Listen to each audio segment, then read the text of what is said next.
আসসালামু আলাইকুম। আশা করি সবাই ভালো আছেন। আমিও আলহামদুলিল্লাহ ভালো আছি। আজ আমি আপনাদেরকে কাঁচকলা ভাজি করে দেখাবো।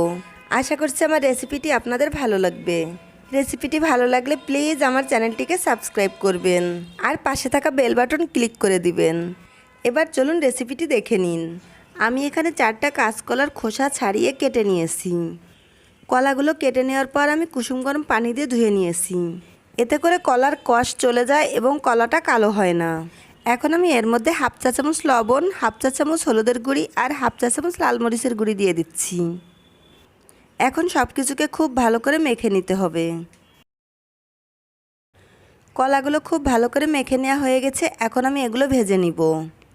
এই জন্য চুলায় আমি একটা প্যান বসিয়ে এর মধ্যে পর্যাপ্ত পরিমাণে সরিষার তেল দিয়ে দিয়েছি। তেলটা হালকা গরম হলে এর মধ্যে আমি মেখে রাখা কলাগুলো দিয়ে দিব। এখন আমি চুলার আঁচকে মিডিয়ামে রেখে 5 মিনিটের জন্য ঢাকনা দিয়ে ঢেকে দিব। 5 মিনিট পর আমি ঢাকনাটা তুলে নিয়েছি। এখন আমি সবগুলো কলা উল্টিয়ে দিব। আমি সবগুলো কলা উল্টিয়ে নিয়েছি। এখন আমি আবারও 5 মিনিটের জন্য ঢাকনা দিয়ে ঢেকে দিচ্ছি। ফিরে এলাম 5 মিনিট পর। আবার আমি কলাগুলোকে উল্টিয়ে দিচ্ছি। দেখতেই পাচ্ছেন কলাগুলো কিন্তু ভাজি হয়ে গেছে। এখন সবগুলো কলাকে আস্তে আস্তে এভাবে উল্টিয়ে দিতে হবে। সবগুলো কলা যখন উল্টানো হয়ে যাবে তখন আমি আরও 2 মিনিট অপেক্ষা করব যাতে অপর পিঠেরও কালার চলে আসে। কলাগুলো ভাজতে ভাজতে এটা কিন্তু সিদ্ধ হয়ে গেছে, যেহেতু আমি এটা ঢাকনা দিয়ে ঢেকে ভাজি করেছি। এখন আমি কলাগুলোকে প্যান থেকে তুলে নিচ্ছি।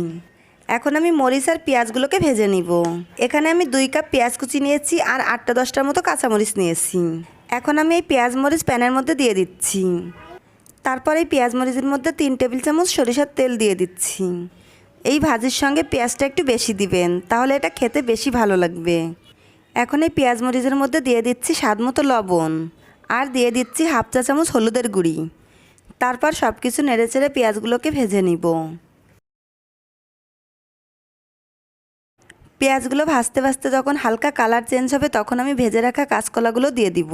তারপর নেড়েচেড়ে কাঁচকলার সঙ্গে পেঁয়াজগুলোকে মেশাতে হবে। মেশানো শেষে আবারও ঢাকনা দিয়ে 1 মিনিটের জন্য ঢেকে দিব। এতে করে পেঁয়াজ মরিচটা কাঁচকলার সঙ্গে ভালোভাবে মিশে যাবে। এখন আমি ঢাকনাটা তুলে কাঁচকলাগুলো চুলা থেকে নামিয়ে নিচ্ছি। তৈরি হয়ে গেল দারুণ স্বাদের কাঁচকলা ভাজি। এটা গরম ভাতের সাথে খেতে কিন্তু অসাধারণ লাগে। আশা করছি আমার রেসিপিটি আপনাদের ভালো লেগেছে। ভালো লাগলে আমার ভিডিওটাতে একটা লাইক দিবেন, কমেন্ট করবেন আর বেশি বেশি শেয়ার করবেন। আজ বিদায় নিচ্ছি। সবাই খুব ভালো থাকবেন। আমার এবং আমার ফ্যামিলির জন্য দোয়া করবেন। আল্লাহ হাফেজ।